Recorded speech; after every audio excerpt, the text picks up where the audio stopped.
That guide will also cover handy hints and trip tips and vocabulary. So vocabulary being not associated to the service of alcohol. That's the job of that 4-hour class called the RSA course. That terminology is very official. So 3 things you'll get out of that RSA course will be: how do you check for ID? What is valid ID? What are the signs of an intoxicated patron? Because a bartender cannot serve an intoxicated patron, and that's not a black and white decision. So some person would say that's showing signs of intoxication, and the person that's right next to them, a bar manager, may say, no, they're not intoxicated at all. So there are tricky elements to all of that, and that's what you learn in that responsible service of alcohol course. The other thing is to make sure that you serve within the license. So that's the trading hours generally. So there's the, is the person of legal age in Victoria? It's 18 years and over. So if you're not sure, you have to check ID, and it has to be valid ID. The second thing being, most important thing is not serving intoxicated persons, understanding what those signs are. And the third thing, serving within the liquor laws of that particular licensed venue. So it could be a hotel, could be an RSL, could be a restaurant, and it could be a resort type place, like the Park Hyatt. So it's a a larger international hotel. So there's all sorts of places you can work for in the bar industry. Obviously, we're in a very unusual predicament. So obviously, coming into this bar course, you're being proactive and getting some training. That's what an introduction to a bartender has to do. They have to get knowledge. They have to learn. So that's the first thing you really have to do. You have to build a knowledge bank of understanding of what a bartender would be doing, and that's why you come on to attend this short seminar. So what does that look like for job prospects, etc.? It is very hard for me to determine exactly what's going to happen, because no one knows exactly what's going to happen. But I know that the restaurant and liquor associations have been in contact with the state government and the Lord Mayor, and CBD Melbourne particularly post November wants to see laneways open for the service of alcohol. How that's going to happen, when that's going to be announced, I have no idea. But you would think for the Australian Open Tennis, a little bit like Ballarat and regional Victoria, they're able to drink alcohol with social distancing in beer garden environments. So there will be jobs. A lot of the CBD venues that employ a lot of people, big chains of hotel groups that own the transit or transport bar, sort of got 2 names up top, the rooftop at Federation Square.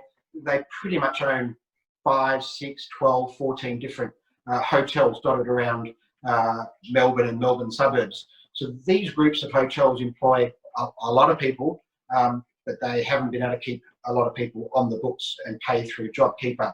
The hospitality industry hasn't had that security.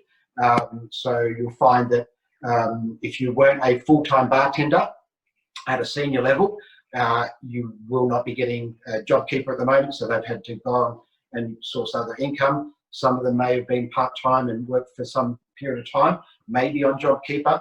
Not fully aware of all those, but a lot of the hospitality bartenders around Melbourne would not be employed, and they would have to re-engage their application to be employed again, because they were most likely casual bartenders. So a casual bartender means you never get a guarantee of shift unless it's on that roster. And that roster may be a 2-week roster and maybe a 4-week roster. So it just depends on the venue. But casual just means we call you up, we need you to work tomorrow. Are you available? You've got the right to say yes or no, because you've got to attend your class because you're a student, or you have another job and you simply can't tell that other job to I can't attend work.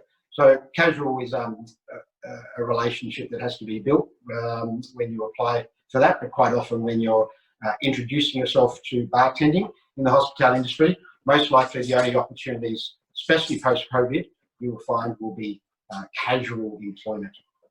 So you don't get any guarantees of money. That's the negative part out of the way. The positive part about bartending, like I've had so much joy in serving people, so much joy in having a passion to see people be entertained, be smiling, have some real excitement in their life from beautiful experiences.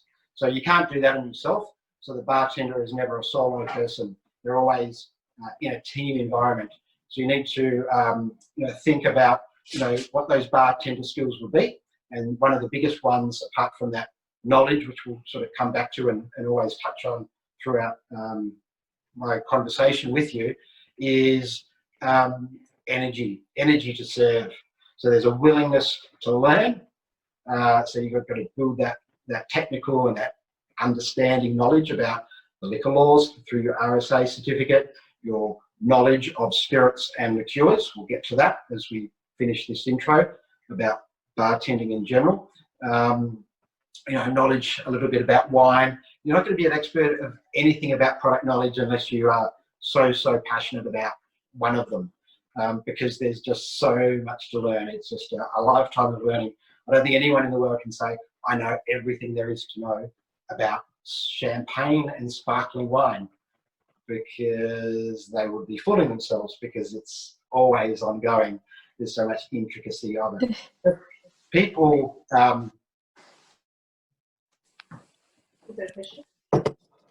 yeah, people in the going into experience the bartending service understand that bartenders are transient. They've got a certain amount of knowledge, and if they're in a certain environment, they might be having a little bit too much fun and ask you some very tricky questions. The key from the outset in terms of being a confident bartender is just focus on smiling, being energetic, and being vivacious, being joyful, but not having stresses of knowing all the answers, because you'll get answers as you work through your role. No one's going to be an intro to a bartender day one, know all the answers. It's quite simple as that. So don't be stressed about filling yourself with too much knowledge and never applying for a job. Don't ever think that you're not good enough to do that. Just remember to plan, prepare, and learn as much as you need to know according to the opportunities that you create by saying, hey, I'd like to work in your place. What or who would I be speaking to? And those conversations will build your knowledge as to what you need to prepare. So intro to bartender to apply for jobs is filling those gaps. Filling the gaps of, oh, well, I needed to be, a little bit more pushy with that one. I needed to just have, I suppose, a little bit more knowledge before I asked that restaurant down at South Bank, do they have any casual positions as a bar assistant? So you did some preparation, you listened to me, you took some notes, you read my resource guide on intro to bartending. So you did all those good things by knocking on the door, having a 2-page resume, being energetic, expressing the fact that you've got some understanding of bartending through a course, but you don't have experience. Be upfront, looking to start from the start out to service, to be preparing all the fruits, the juices, the crown lagers, the bottled beers in the fridges, the wine, the serviettes, the napkins, the tables. So just get some vocabulary around your knowledge, so that when that supervisor, is looking for some casual people in the next month, they can remember you, and they've got your phone number, your email address, and they said that person was really energetic. They had some lingo. They may not have had experience, but let's get them in for an interview.